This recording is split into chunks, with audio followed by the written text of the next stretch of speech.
Welcome to Spectrum Perspectives, real talk with parents, professionals, and autism advocates, with your host, Cindy Gellermini. Hi, everyone. Welcome to another episode of Spectrum Perspectives. And today I have Krista Mason with us. Hi, Krista. Welcome to the show. Thank you. Good to be here. So Krista and I met I had a client here in New Jersey, and she was asking me what I do for autism, and we got talking, and she says, "Oh, you have to meet my friend Krista." And when I looked up the website for Benjamin's Hope, I literally flipped out. It's like, oh my gosh, this is my dream. It's exactly what I want to do here in New Jersey, and I have no idea how to pull it off. I have interviewed someone before who has something similar in Texas, sort of that farm, what do you call it, a farmstead type of a model of, I guess it's group homes and everything, which I wanted to hear what he did, and he sustains it by planting tulips, and they have tulipalooza every year, which is kind of cool. But the one element that he does not have in his place that he built for his son is the faith component, which is very much of who I am. So any of my followers will know that, you know, I've done some episodes about trying to take Robbie to church, and it's a disaster and it doesn't work and all of those things. So we'll get to all of that. But I want to start my interview with you the same way as I do with everyone, because we want to find out who Benjamin is, right? And Benjamin is your son, right? Yes, he's my youngest. Yep. So he's the youngest. Okay. Yes. So Yep. how old is he now? So Ben is 27, and I have one other son who's 29. So Got it. Okay. So you have two sons. All yeah. right. Mhm. So let's back up all the way to when you were pregnant with Ben. Yeah. And you were going for your doctor's visits. Were there any kind of red flags? Did they tell you? Nope. Everything was typical. His development was typical until about 15 months.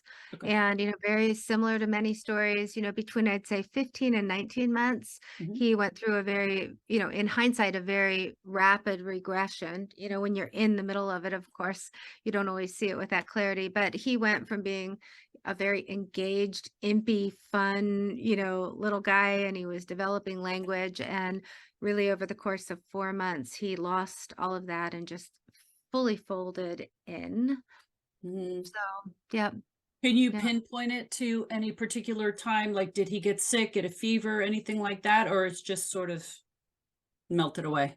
It melted away. And actually it's interesting, my mother-in-law was visiting, sporadically. They lived out of town. And I think she was seeing with more clarity than we were, it was just toddler life and ear infections and, it was 1997, so autism wasn't the household word that it is now.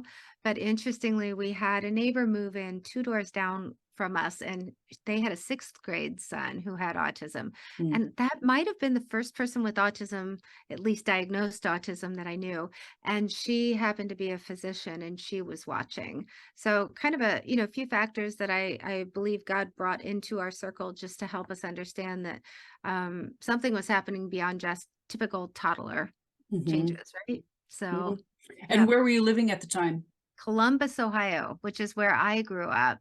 And within a short while, we started a very intensive early intervention. So he was diagnosed on his 2nd birthday, and by 2 years, 3 months, had a 40-hour-a-week ABA, Applied Behavior Analysis program, going in our home, and secretin and auditory integration training and all the things, right? So we were very hopeful that through various interventions, or just because God decided to do something, that autism would lift. Because Ben has never had autism. Is such a broad spectrum. Ben has never had a gentle form of autism, so self-regulation and struggles with rage, and he's fairly minimally verbal, so inability to express himself, all of that just makes it hard, I think, to live in Ben's body. And so yeah. So you had ABA therapy. So did he go to a school for kids with Nope. autism or no? Nope, we didn't actually have one at that time in Columbus. So we hired a consultant from the Wisconsin Early Autism Project, which was one of the Lobos replication sites. And we flew her in once every 6 weeks and hired a whole bunch of college students and literally set up a school in our Wow. home. And it was interesting. And I love when I have a chance to share, the faith journey of this fully. I really struggled in those early days with reconciling, what I knew from scripture that God had a plan for a good life, a plan to prosper Ben, with what Ben was experiencing and what we were experiencing as a family. I just couldn't imagine that God wouldn't fully lift autism, because how could this be God's plan, Mhm. for Ben's life? Mhm. Uh-huh. Mhm. And so we were saturated in the research that, at that time promised a 50% probability that he would be indistinguishable from his peers by first Mhm. grade. Mhm. And, really believed that was the path. Mhm. And then, do you want me to jump in and kind of tell the early story of this? Yeah, Yes? yeah, Yep. yeah, sure. Okay. I mean, for those of us that Yeah. have older ones, we Yeah. understand what you're talking about. And that was the culture back then, is that you were going to cure your child of their autism. And there were all different types of therapies and Do things. all these things, right? Yep. And the earlier you start, the better Yep. probability that by the time they're 5, they'll be integrated into school with all the other kids. Right. And the goal was to get rid of all those behaviors Mm-hmm. and all of those things, Mm-hmm. you know. Yep. And now things have changed so much, but Yes. and that's why we're careful how we word things. That's right. Yes. Yes. So, but that was the culture back then. It And then was. being a Christian on top of it, and Yep. especially for me, going to church that believed in healing, Yep. believed in, speaking the word, finding scriptures, healing scriptures and speaking them over your child. And, so it was like a double whammy, Yep. of Yep. I that's, remember that. that's Yep. what's going to happen. That's what we're going to do. So go Yep. ahead, tell your story. Okay. So, we're doing all the things, and Ben made really, really remarkable progress for probably about the first year to year and a half. Mhm. Language started to come back. It was encouraging. And we had been told by the physician that diagnosed him that if it was his son, he said, I'd move to New Jersey. Mm. Yep. Mhm. And we didn't have a path to New Jersey. We didn't know anyone in New Jersey. So we did pray about it, but there was no path forward, right? So then about 2 years into Ben's ABA program, my husband came home from work the day of his review, and he walked in with a bottle of wine, which isn't his typical. And I thought, Mm. good review. And he set it down. He said, let's put the boys down. And we sat down, and he said, they want me to take a position in New Jersey. Wow. Right. So God's provision. So we packed our boxes and moved to New Jersey. That was 1999. And, in fact, the schools were much more forward thinking in terms of all kinds of things that were available to Ben. So that was a good move for us. And we really, really loved New Jersey. But about the time Ben was 4, when I'm still thinking we're coming out of autism at a point, Mhm. um, I had this picture in my mind's eye, as clear as a photograph. It's the only time it's happened to me ever. And the picture was a farmstead community where adults with autism would have purpose and belonging, and it would be a faith-centered community, and it would be deeply connected with the community surrounding, whether it's us out and about or folks in a very integrated model of community. And so I saw that and shared it with my father-in-law and said that would be a good idea for someone else to do, but we're not going to need it. Yep. Right. Yep. Mhm. So that was the early origin. And, probably 6 years passed, and Ben's, progress at that point had slowed. So the disparity between where he was and his neurotypical peers was growing and growing and growing. And I think most heartbreakingly, he was just, oh, I mean, he was just struggling. He was struggling in every way. We were struggling.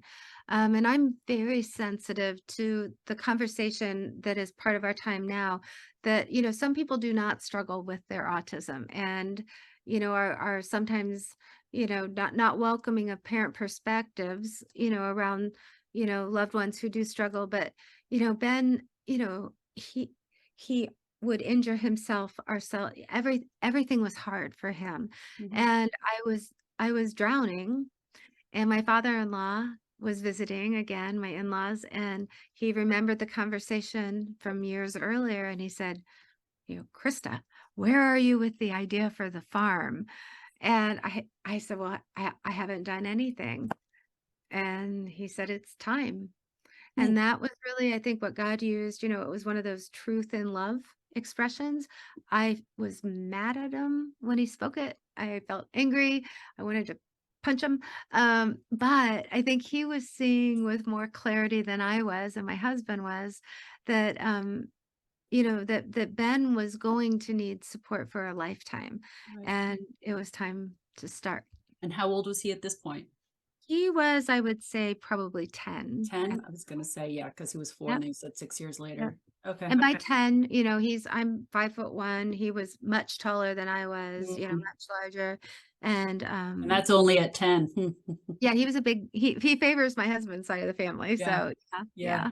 Yeah. So And that's an issue because a lot it of the is. kids become very, very big, Mhm. and Yep. start to tower over their parents, and they start to worry about the future. Then these are the Yes. kids, like you said, that struggle and that get very violent and aggressive Yep. Yep. and yeah, and at 10 puberty hadn't hit yet. Those are Oh, that was the another golden story. days. Woo. Yeah, yeah. None of us want to go back to puberty, right? Right, right. Mm, So so were you still in New Jersey or no? When we he was were we were still in New Jersey and started researching models around the country, visiting when we could, just studying what happens when the school bus stops coming. right. And there were some that we saw that we thought, ooh, that looks really like people are having a wonderful, rich life. But more times than not, it was heartbreaking. I remember visiting a model, and I won't speak the name of it, but it's one that is very highly regarded. And, of course, Ben was still, relatively young, and I hadn't spent a lot of time at that, point around adult men and women with autism. And it wasn't a bad place, but, we visited, and I saw, people were engaged, and it looked sterile and institutional. And I got in the car, my husband and I did, and we both just wept. It's very And hard when your child is still that young to think that that's going to be their future, you it know. is, And it is, a but I lot of also think times it's when people will reach out to me and say, "Oh, my friend's child was just diagnosed. Can they yeah, talk to you?" And yep, I would always say no, because I didn't want them to see Robbie, because mhm, I didn't want them to see how severely affected he was, sure, because I knew that it would be upsetting to them, yep, to think, "Oh my yep, gosh, this is my child's future." yep. So I understand that. But No, I and I want to think commend you, because so many people don't think about the future until they're almost ready to graduate. I know. Well, and understandably so, right? Because you're just trying to get through a day. Mhm. Um, I understand that, and I really think, those early years of research were what God used as an impetus for, creating something that is very different. It's an interesting thing. I often say, what I want and dream of for Ben is the same thing that I want for my son who is neurotypical. I want Mhm. him to have purpose and belonging. I want him to be treated with dignity. I want his dreams and ambitions for his life to matter. So I think as hard as it was to see kind of the limited options that existed, it also was a really, really important part of driving what has become Ben's hope today. True. It's true. Yeah. Yeah. And God knew something needed to be done. And I always say it takes a parent that has a kid with autism before something gets done, because other So people often. they don't care, but the parents do, and they'll make it Well, happen. nobody has more stronger motivation than we do, right? Right, right, Yep. right. So what was the next step? I know you left New Jersey. Right. So we, we're doing those years of research with a mind to do this in New Jersey, Mhm. because by then we were really rooted and we had, a great church and community. But I just ran into roadblock after roadblock. Sometimes it was, the cost of land. Sometimes it was the receptiveness to a faith-centered effort. Every part of the country has different, perspectives on this. And about that time, my husband got a phone call from a colleague who had moved here um, to Michigan, and Dave grew up here in Grand Rapids, and they were looking for another member on their team. And he said, "Would you consider coming back to Grand Rapids?" And, we said, no, we're pretty rooted here. 6 months went by, and he called again. And that time we said, possibly. So we made the trip here, and it was I love to tell this part of the story. We were having lunch. Dave was interviewing for this position, and we were having lunch with the man who would become his boss and his wife. And she and I were getting to know one another. And she said, "Why do you want to move to Michigan?" And I said, I want to start a farmstead community for adults with autism. And she paused and she said, "You will need to meet my sister's family." That family was the family that donated the 40-acre property that we're on. Wow. Years later, I mean, I'm years trying later. not to cry. Yeah. Well, oh, the most important part of our story, I think, and I'm jumping ahead to where I Mhm. sometimes share this part, but all those years I was praying that God would lift autism. I Mhm. And I didn't have vision to see that God was saying no to my prayer to lift autism, because he had something so much bigger and more beautiful that included Ben's autism. Right. Right. So Right. And you were going to help so many more people. I didn't know it then, Right. really, as all of us as parents, our understandable single aim is to help our child thrive, right? Mhm. But what a gift it is, to let it be larger than that, right? Right. You Right. understand that too. Yeah. Yes. Yeah. Yeah. Yeah. Okay. Yeah. So you got the land. What was the next step? Yeah. So we'd moved here, we connected with the family, although that was many years of cultivating. It's not like I had lunch and then by dinner I had land. Right. Right. But when we moved here, I didn't know a soul, and I, got the kids settled in school and then focused on, it's interesting. And I think in God's providence, this helped the, development of Ben's Hope. I didn't initially reach out to other family members. I reached out.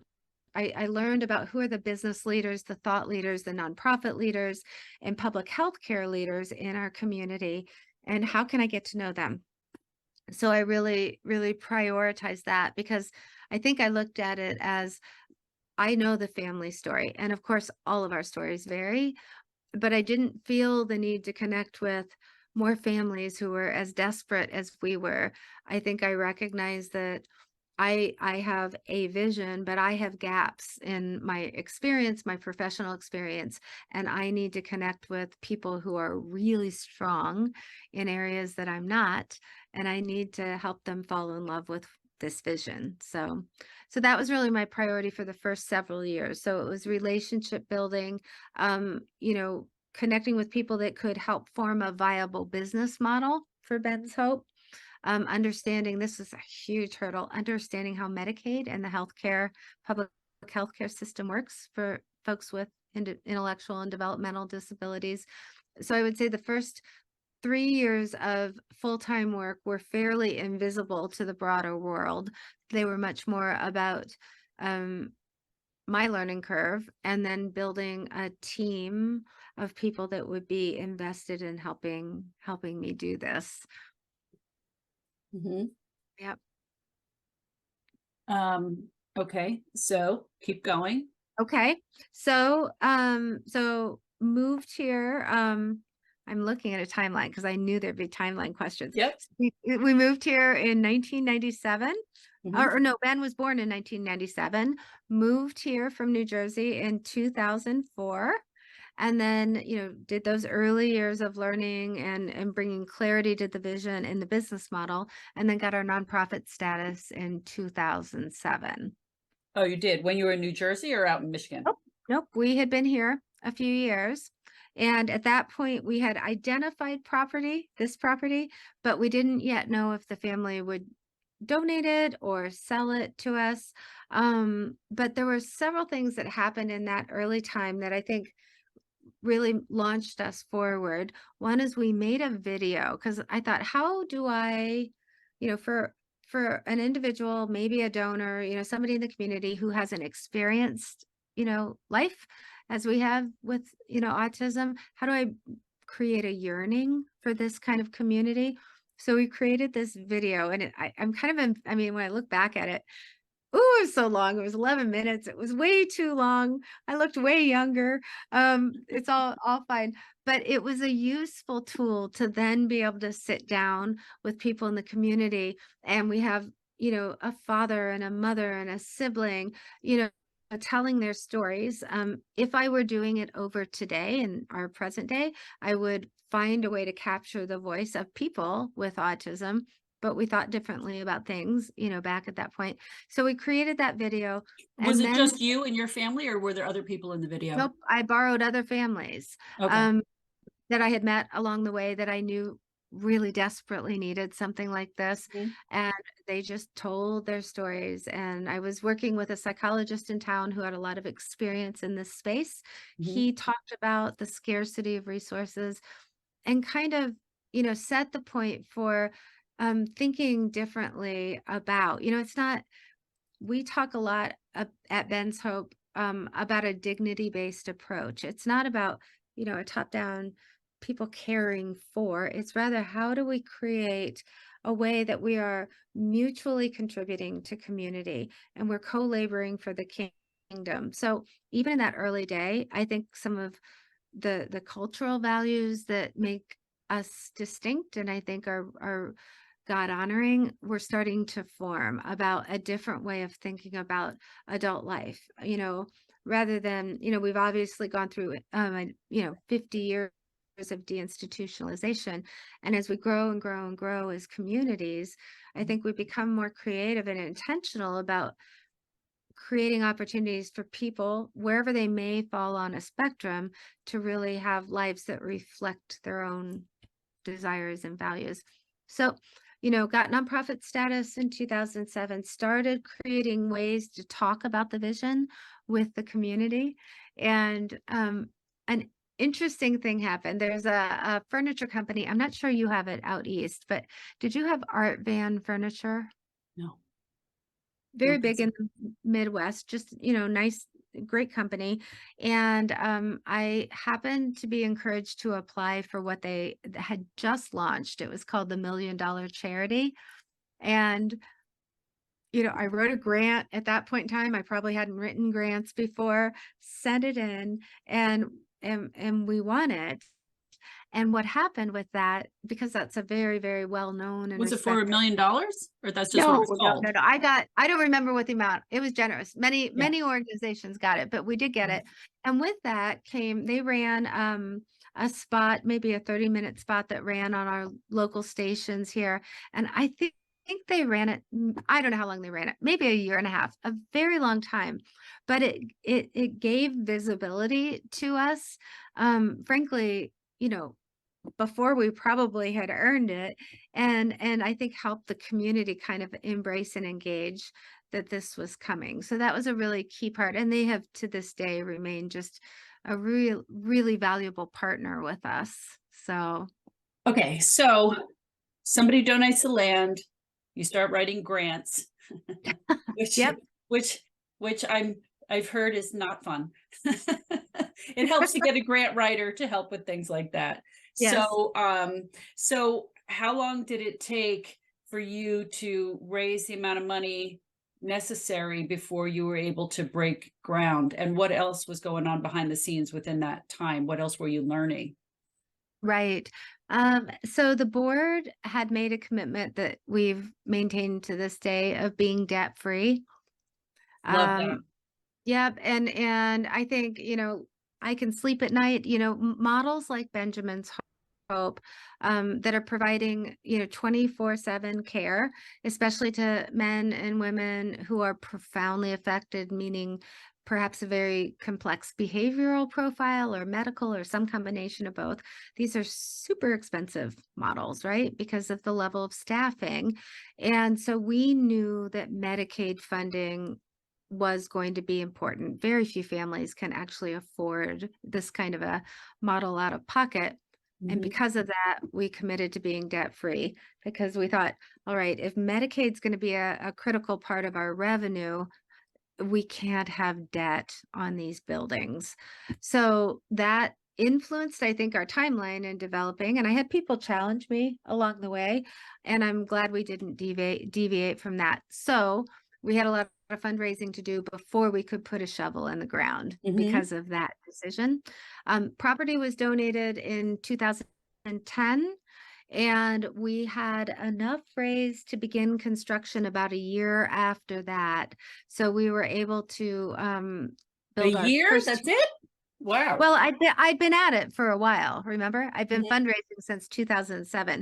Okay. So we got the property in 2010 and started construction not too long after that, and opened our first two homes in 2012. Wow. Yeah. So like if you haven't been to Ben's Hope, so when you come today, there's a white picket fence in front of a beautiful red post and beam barn, and you kind of wind in, and there's a about 20,000 square foot now community center that's very Herman Miller-ish, if you happen to know that furniture company. They have a very distinctive style. And then you wind back, and now there's 6 beautiful farmstead homes. But we developed each different program or each different building as we had funds to do so. So, yep, Okay, so you started with 2 homes first. we did. We did. We Okay. started with 2 homes, and today we have 6 homes and 31 men and women who live here and about 110 staff. Wow. I know it takes a we're typically providing a 1-to-1 to 1-to-2 staff ratio. Mhm. And Which you is know, so great. Yeah. it's so great and necessary. Yeah. And so our staffing model is much like a hospital staff model, you know, Mhm. 3 shifts, everybody's awake 24/7. Mhm. Um, yep. Yeah, So, so the even during the yeah, even while they're sleeping at night. correct. So, now I was looking on your website and it said that they live in apartments? I thought they were houses, but it says They are apartment. houses. Within each house, there's 4 apartments. I don't know if technically we should call them that because they don't have kitchens, but like Ben's apartment has a bedroom and a nice family room and an accessible bathroom. Mhm. We are right now fundraising to build 2 more homes, and we're making some modifications. We're gonna do Jack and Jill bathroom with an ample like studio room. So Mhm. not the separate rooms, just things we've learned along the way, Mhm. that I think will make it nicer for And is there people. a kitchen in the home or no? Yep, in the common area, and they're Okay. they're really they're lovely homes. They've got like a deep pitched roof and a shed, lots of clear story light, and they're bright and open, and a shared common space and kitchen and laundry, and then everybody has their private space because especially for individuals with autism, that ability to have my own space, you know, can make or break the difference of whether or Yeah. not, a person thrives in a setting like this. Yeah, that's true for Robbie because he was in a home, but it was a Mhm. house, and Yep. he didn't want to be in the big family room with everybody. He You don't liked want to his be own with people space, all the so time. he Yep. was always in his bedroom. Ah, And I always had, anyone in there to watch TV, and I always had hoped that there could have been yeah. a small little, like he had here at home, Yeah. his own little TV room where he could get away from everybody, but Yep. yet it's not his bedroom, it's his own space to hang out. Yeah. Yeah. Yeah, so I think you've tapped into Yeah. that. So that's Yeah. really important. And I Um, think one of the most important things in those early years of development, it was really um, defining what we wanted our values and our culture to be. mhm, You can build. I work with a lot of groups that are getting something off the ground, and quite often the focus early on is the houses. What are the houses going to look like? And our houses are lovely. We're very blessed, but the structures are not what make it an extraordinary place for a person to live, right. right? Right. Yeah. And I can tell that just by poking through your website, which we'll give that out at the end so other people can Yeah, go on, but you can just see it's just a happy place. You can just pick up on the whole atmosphere and the vibe of the yeah. whole place. It's just, you can tell it's just a happy, fun place to live and very Yeah. pleasant atmosphere.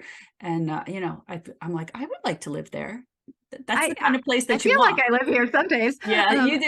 I think you're right, because I think, that is what attracts people to work. This is hard work, as we know well. Mhm. You have to have, either a deep motivation or missional connection to being in and part of life, with people, similar to Ben.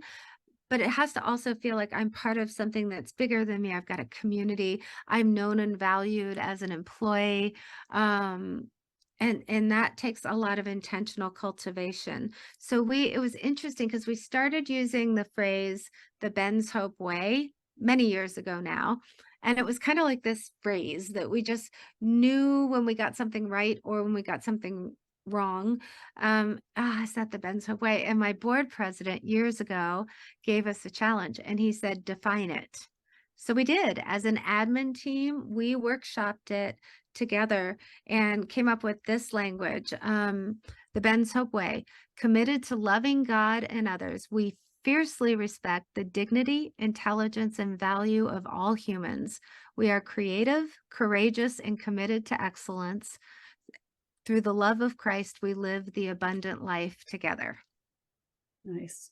Very nice. So that's like our DNA. Yeah. So, Yeah. yeah, So all these employees that you have now, yeah. how are they getting paid? This is all through the Medicaid that comes in through the members, or is there additional funding that comes in? Like, are you still writing Both. grants or?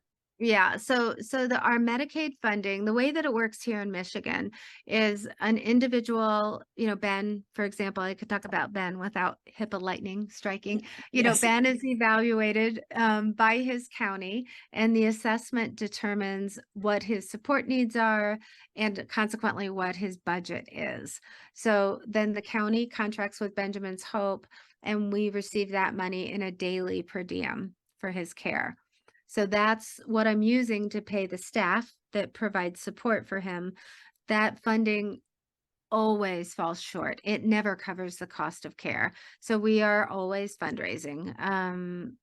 We're right. And also I should say there's a number of programs that we operate that are not Medicaid funded. Medicaid dollars never touch, like the Church of Ben's Hope or Rapid Prompting Method or a number of things. So we have to fundraise about $1 million a year to cover the gap, the Medicaid gap, that shortfall, but then also the other programs that are not Medicaid funded. Wow. Yeah. Yeah. That's a lot. That's a lot. $1 It's a million lot. a year. Yep. Do you hold fundraisers? Like, I have a very non-traditional approach with fundraising. mhm. We do hold, like for example, we have a fall harvest festival that is designed to be our gift to the community. We'll have about 2,000 some people on campus. It's Mhm. wonderful and crazy, but it's free. So we seek corporate sponsors, private sponsors for an event like that. Beyond that, we rarely do a fundraiser, but we Mm. do a lot of just one-to-one personal conversations about what God's doing here at Ben's Hope. I personally don't know how to golf. I don't ever want to go to a golf outing. I don't know what to do with them. People have too much on their calendars. They don't want to come to another dinner with chicken that isn't very good. So generally we just rely on introductions. I don't approach anyone until a peer has said, I want you to know about what's happening at Ben's Hope. and then we share the story. So, yep. Got it. That's so funny Yeah. because I just got another invitation to a golf outing. I'm like, I don't play golf. I don't know how to golf. I don't want to do that with my Saturday, and I don't think people want me to ask them. So, we have the one thing that I will say we do, which is different. We've had a number of fundraising events that are small and intimate. Like, for example, Cindy, if you lived here and you said, I really care about this, I want to do a small event, then it would be something where you invite your friends, your peers. The invitation comes from you, but the event happens here. And we do, because we have beautiful gardens, and we do a farm to table dinner that the men and women of Ben's Hope have been part of preparing. We do a small, intimate, very personal sharing of the story, and get you out of here, in an hour and a half. So you don't feel Right. like you took your whole night, and we give you a nice glass of wine. And, it's meant to be a very personal with people that So we will do those when we have somebody who wants to host something like that. And that's been a really lovely way to raise some money. But yeah. Do you do that in the what building do you do that in? So we have an activity center. So our big building, the building I'm in right now, is where the Church of Ben's Hope happens, and we have RPM classrooms and much of our Monday through Friday programming. That isn't, we have a lot of programming that happens out in the broad community, but a lot that happens here, and that happens in this big building. Next door to this, we have an activity center, which is a smaller building with a beautiful greenhouse attached. So like we did this event one time in the winter, and we put white lights in the greenhouse and hors d'oeuvres on a table in the middle of the greenhouse, and then tables were in the activity center. It was lovely. So Very nice. What do you do with the barn? We have alpacas and goats and bunnies, and it's a barn. It's not a. It's a real working barn with animals. You have a wedding in your barn. Yeah. I'm like, have you been in my barn?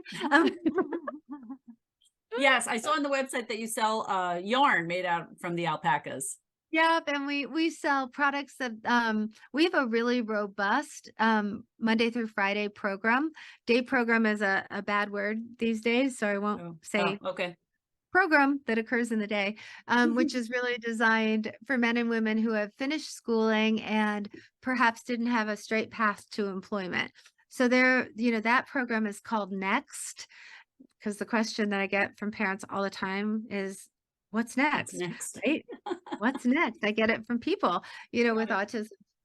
What's next? And so this program is really designed to focus on whole person growth and development, spiritually, emotionally, and your skills and, intellectual development. So I'm very proud of it. It's a wonderful, robust program.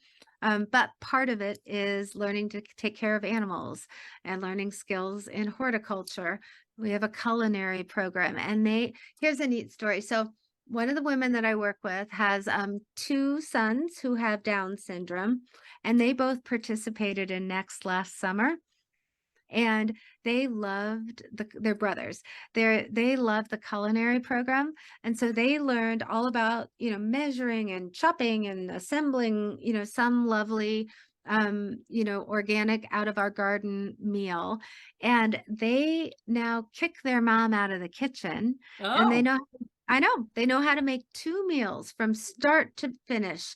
And I mean, what a dignity-based thing, right? And she said we're great friends beyond being, coworkers. She's like, I never took the time, because life is busy and you're a working mom and you're doing all the things, you don't always have the time to help, an individual gain skills. And, so anyway, so that's kind of an example of what our day program offers to people. Yep. Yeah. Everything that I had swimming around in my head, you're doing. Yeah. It's amazing. So part of the in the Next program, it mentions the spiritual growth. Yeah. And so I know that you incorporate that in. My question to you is, because I know the way New Jersey would operate. Yep. If it's a faith-based program, are they going to have an issue with giving you funding if it's not, something that's more run by the state, more of a secular type of a program? Do they say anything about that or no? Or Well, I see that you say it's voluntary. A very astute question. And I think that may be part of the reason the Lord brought us here, quite Mhm. honestly. West Michigan is sometimes called the Bible Belt of the Midwest. It's a very culturally Christian community. Mhm. But you still have the issue that Medicaid cannot be used for anything of religious purposes. The way that right now it works is if a person is choosing, our system supports self-direction. And if a person chooses to participate in something that is faith-based, that choice is supported and they are able to use their resources for that. We don't require it of anyone Mhm. that's here. And that's a question I get, regularly, as I should, Mhm. from our county partners. But the reality is most people choose Ben's Hope because that's a value that they want. So Right. yeah, That's it good. has That's what I to would think, this. because I Mhm. envision a barn that has that where there's church in the barn and there's a stage where you Ah, can put on plays yep, and do things like that. So that was always part of my vision. That's why yep. I'm I love curious that. about that part, if they give you a hard time about that. Yeah. I know when Robbie was in the group home though that they were faith, could Yeah. be whatever they want it to be, and the staff was supposed to bring him to church of To whatever his whatever choice he is. chooses. That's right. And that's how it should be. I mean, Mhm. how offensive is it if our systems prescribe participation or non-participation in a person's faith? Right. So I'm thus far, it has not, been an issue.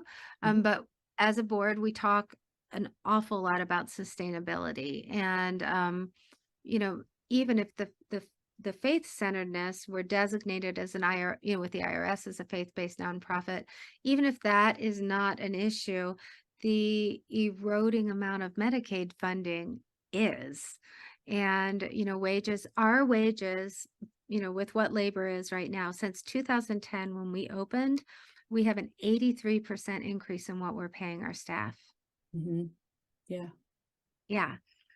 Yeah, well, And wages are a big issue, it is. It that's my is. number one complaint here is it's a minimum Yep. wage job and people have no training. Yeah. So, I know Yep. you train your staff. We do. Our staff are required to go through about 50 hours of training that's provided, by our county. So that's, CPR and bloodborne pathogens and MANT. I don't know if you're familiar with that, but that's like a crisis prevention kind of gentle teaching kind of approach. So there's a lot of training required on the county side, and some of it's really very, very good. Some of it doesn't feel relevant. But then we do additional training that has especially to do with our values.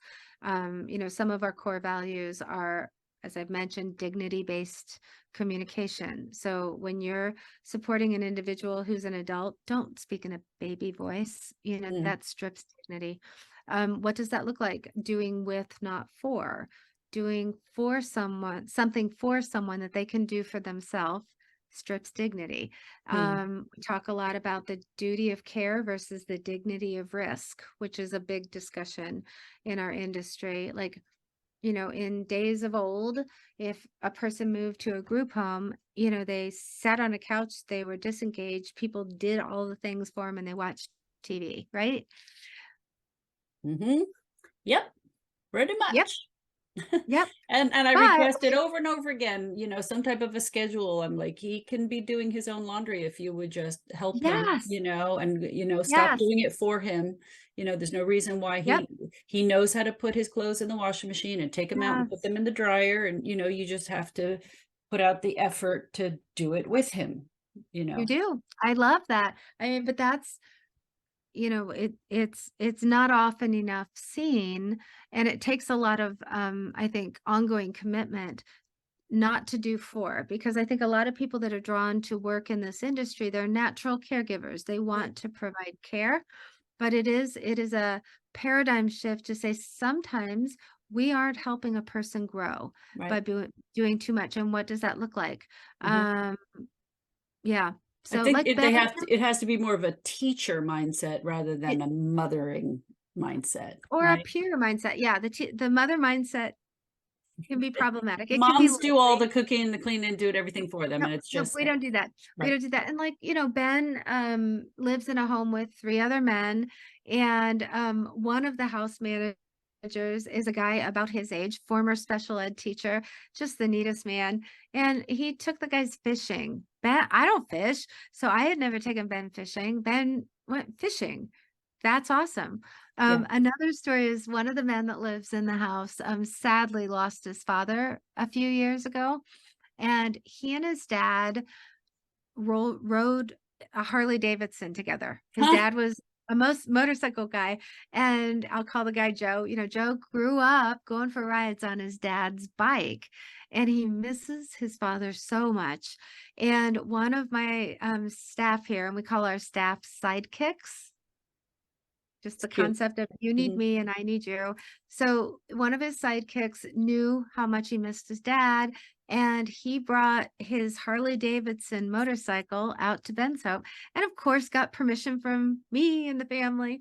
But he took Joe for a ride, and they stayed on campus. And we weren't foolish. Like, I didn't say Mhm. go drive, to Indiana. Right. We stayed on campus, and you know like that, like, how I think the question is, how do we help life be full Yeah. and big for people? What does that look like? And it takes a lot more creativity and a lot more work. But I think once your team and your staff get this in their blood, it's like they want this, they want bigger. Yeah. Yeah. Yeah. I Yeah. think, yeah, you just really get it because what I've been trying to think is how do you Mhm. create an atmosphere in the place where Yes. we're all a family, and Yes. everybody and you care about each other. It's Yeah. not just a job where you're, you know, punching the clock and want to get out. You can do it, but it just takes intentionality. And the Hmm. starting point is awareness that I want something different. Like, here's what when I knew one day that some of our staff were just feeling like, I'm deeply called to this, I'm part of this. One of our young men that works here, he was still in undergrad. We have a lot of undergrad students that work here, and it's a great kind of training field for them. He said, Krista, I got a tattoo. I'm like, ah, did ya? He said, you want to see it? I'm like, well, where is it? And it was on his shoulder. I'm like, sure, I'll see it. And so he Good showed, question. I know, Wait, where is it do first? I want to see it? And so he shows me his tattoo, and he had gotten a tattoo that is a creative rendition of the tree that is our logo Oh, on his body. That'll be the yeah. rest of his life. And I was so moved by that. Not that Hmm. I'm telling my staff they all have to go tattoo our logo on their body, but I just thought, what a beautiful, I don't know. It just felt like he had so deeply connected with what Yeah. I think what God is doing here at Ben's Hope, and also his gifting and what he's so uniquely gifted to do, that he put that tattoo on his body. Yeah. Yeah. So That's very yeah, cool. I've never told that story in public. That's a fun one to tell. That is. All right, 2 things that I wanna ask you about quickly. We Yes. mentioned the church and Yeah. and the RPM. I wanna make sure we get time for Yeah. RPM. Right. But so the church is you have a pastor of the church and it's open to the community. It It's is. on Yes. your property, but it's not just for the people that live at Benjamin's house. Absolutely. Right. And it's an all abilities church. Again, we really weave our values into it. Pastor Eric is our pastor, and he's been here, for 10 years. And Eric gives, and you can watch this on our Facebook page. So if people are curious, he gives a challenging message. It is not like a dumbed down Sunday school lesson, Mm, with Peter's head on a popsicle stick. He's giving a challenging message with lots of handles. Like, he'll have illustrations and sensory things. It's very dynamic. And we have, it's on Sunday nights. Any Sunday night, we probably have 120 to 150 people here, but there's probably 400 or 500 people, that rhythmically come, kind of the way we do church, these days. And, I think what God's doing in this church, we don't have like we don't have gems and like all the extra VBS and all the things. It's just a all together service where people of all abilities participate. And God's doing something refreshing and extraordinary in this, because It's the most not boring church service you could ever go to in your whole life. And we've now got 2 churches that have modeled after the Church of Ben's Hope and are really Oh, thriving. yeah, Yeah. that's awesome. Yep. Yeah, Yep. because I've been preaching this for 10 years, that they just don't include kids with autism in church, and they don't have special classrooms for them, or even inclusive classrooms with an aide or whatever. I mean, some churches are Yep. catching on, which is great, but I have some friends that they're like, now our church now is great with having buddies and Yeah. and When classes they're for them, children, that works. and Young Life, which Yep. is the youth group and everything. But still at 21, everything drops off. And I it's know, and always an issue after that's 21. exactly what birthed the idea for the church. Our church that we've gone to for 20 years since we moved here is wonderful, and they love Ben. But Mhm, Ben, when Sunday school years ended, mhm. he was too big. It wouldn't have been appropriate for him to be in Sunday school with little ones. Right. He didn't enjoy our service. It was Mhm. long and just a format that didn't work. And that was the thing that kind of launched, like, this doesn't work. I love that churches want to do it, and we work and support churches to do that. But having the classroom down the hall, that's not life in the church, right? Mhm. Right. Yet it's really hard to move the needle of the existing culture of a church to be welcoming and accepting of, folks who are going to have a lot of movement and noise and all the things that come with us. Mhm. So I think, the launching of an all abilities church with a dignity based approach from day Mhm. one just works. Right. You're not fighting expectations or, gosh, that guy was noisy or he took his clothing off. Oops. You know, it's just, if you want to be part of the Church of Ben's Hope, you know what you're signing up for, and it's Right. going to be eclectic. And I tell Right. you, it will be joyful, and the spirit moves. Mhm. Um, yeah, That's awesome. yep. And we try to keep our clothes on Right. most of the time. Well, It's a thing. yeah. We could do a lesson on Adam and Eve, something. Yeah, Uh, there you go. so let's quickly get to Yeah, RPM. right. When did you find out about it? I'm assuming you did it with Ben first, and now you've incorporated Life into yeah, here. yeah, Well, yeah. here's a really awesome story. So years ago now, probably 6 years ago, there was an engineer in town who was consulting with a local company over years. So he was kind of watching our growth and development. One day he came in, he was nearing the end of his contract, and he said, I need to meet with you. We sat down, he opened up his computer, and we Zoomed with his wife and son who were in Colorado. The son is an RPM communicator. And so I'm meeting them just like you and I are right now. And Keegan types, hello, Krista. I'm eager to tell you about RPM. And I'm watching Yeah. him. Yeah. And just really Yep. quickly, if you don't know what RPM, it's a Yes. rapid prompting method. And I've done several episodes about it. Just back Yep. up and you can watch some of my previous episodes. And I even interviewed Soma, who Oh, invented it. So good. Yeah. they can watch Soma. Good. So So people probably have a premise for it. mhm, So I had been following along, for a couple years, but we hadn't taken a dive in, and that was really what it took. So actually, Keegan and his mom, Joshua, came out and did several workshops with us, to get our staff going, and then we invested in sending somebody to be, trained and certified by Soma. So we've been introducing this to the broader community for probably 3 years now, and have, I think, 25, maybe 28 students now.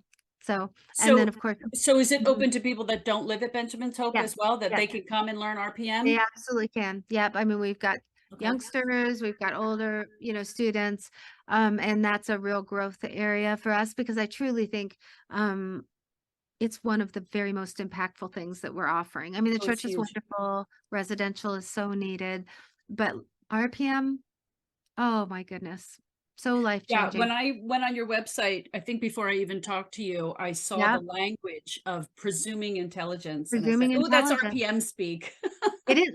Well, but you know what's so interesting, Cindy, is we identified that language before we'd ever heard of RPM. So Really? I feel like, it's very connected with dignity-based communication. Right. Um, I think it just when I started learning about RPM, and more research is needed, there are those that are critical of RPM. I looked at it and thought, okay, you're giving the opportunity for an interesting age-appropriate lesson to somebody. How can that be bad? We're Mhm. just going to do it. And I have not in, now 28 years of life with autism, I've never seen anything that I'm more excited about in terms of what it opens up for people. Yeah. Yeah. I Yeah. recently had someone inbox me. She's got a young one, Yep. and there's an autism agency that's local to out here that put out a booklet, um, and it said the therapies that are approved and that are not approved. And ABA, of course, is approved. And Course. then it says, they said RPM is harmful. I was like, in what way is it harmful? All you're doing is Well, teaching them an age appropriate lesson. It's like, I know. I think it's, the thing that is unfortunate about that, and that kind of harkens back to, I think, facilitated communication and perhaps, yes. practices that may or may not have been ethical. The bottom line is whether you're teaching ABA, RPM, culinary, people can do bad things Mhm. occasionally. And that doesn't mean the method itself is flawed. It means the instructor didn't, operate in a way that is ethical or integrity. The method of RPM is helping people learn motor control to be able to effectively spell. What could be wrong with that? I mean, right? I'm not It's even sure To how me, to it's criticize. ignorance, really. It's that they don't even understand it. It's like they've made a I judgment think about so. it and they don't even really understand what it Right. is. And I am a proponent of ABA. As I said earlier, Ben made wonderful progress for several years in But ABA. that's another one. People that are critical of Yep. ABA had a bad experience with a A bad bad person. instructor. Mhm, Bad people. I mean, people are critical of group homes. mhm, There are wonderful group homes and there are probably awful group homes. When you have bad people, bad things happen. So I'm not mhm. saying that that's happening. I'm just saying that can happen with any method at all under the sun. I I do have a great hope that there will be more research to validate, this as a best practice approach. Mhm, But in the meantime, we're doing it. You want to hear a story about one of my guys in mhm. RPM? Okay, so I'll call this guy Mike. And Mike is not traditionally verbal. So he has no articulation that you would understand his language. He certainly has lots of communication. But Mike was out in the barn one day, and we have a barn and garden program. Probably several days, it was just observed he didn't seem to enjoy it. So in his RPM session with his instructor said, "Hey, Mike, somebody mentioned to me that you don't really seem to enjoy barn and garden. Is there anything we can do to make this more enjoyable for you?" And you know what he spelled? Absolutely nothing. Isn't that awesome? So At now least we you know how know. he feels. Well, we know, and he Right. wouldn't have been able to express that. And then they were also doing a lesson about different music genres and the history of music. And in at the end of the lesson, his instructor, same guy, said to him, "What kind of music do you like?" And he spelled country. Don't tell my mom. Because his mom and dad are in a rock and roll band Rock and and they're roll. rock Yeah, and yeah, roll yeah. I figured people it's only rock and roll people that don't like that country. don't like country. And like think of this. This is a man in his mid-30s. Yeah. He we can know him. He can be known. And Yes. he had to work very hard. I mean, it's been years of work for him to get to the point where he's, able to motor control to be able to do this. Yes. So why wouldn't we want this for everybody, right? Right, right. Absolutely, Yeah. absolutely. All right. Unfortunately, we're running out of time. I feel like I Okay. can just keep talking and talking. I do want to actually come out and visit you and really see Ooh. the facility. I mentioned it to Yeah. a mom friend of mine who has a son with disabilities too. She's like, oh, when Yep. are we going? You know, so You should come and come in the summer months. Winter here in Holland is, well, it's actually not terribly different than yours, but it's more beautiful to come in the summer. that would be wonderful. Yeah, we'll definitely, I'm going to get together maybe a couple of moms that have autistic adults, because I know they would love to see it, because I'm spreading I my know. excitement Yeah. to them about what the possibilities are of what we could do. They've already grabbed onto the RPM, and they're all excited about Wonderful. RPM, that, oh my gosh, my son can actually learn how to communicate, Yep. and Yep. so let's keep. Well, I love to work with groups that are getting started up. I'm a little full right now, but I'll absolutely would love for you to come out. I think, if we can share what we've learned over the years of doing this to make it a little bit easier for emerging efforts to get off the ground, that's time well spent. Yeah, So, that'd be yeah. wonderful. All Yeah. right. So, Thank you so much for taking out your time out today and oh, it telling was us fun. about your journey. And Yeah. I'm so happy for you of how God is using you and what he's doing. And I think it's going to be now even bigger than what you do, because maybe other people now will also start the same Yes. same Yeah. model. So Sometimes when Ben and I are walking with this beautiful winding trail around the property, and he jumps a lot. He's a very jumpy fellow, yes, and he'll be jumping along. And sometimes he's saying, go McDonald's, which I know isn't what he's thinking about, but that's his yeah, habitual phrase. yeah. And I'll say to him, Benjamin, look at what God's used your life to do. Mhm. Isn't it amazing? I mean, Yeah. and I'll say I don't know what it's like to be in your body, and I ache for you sometimes because it seems so hard. But would you look around you and see what God's used your life for? Yep. Amen. Amen. Great.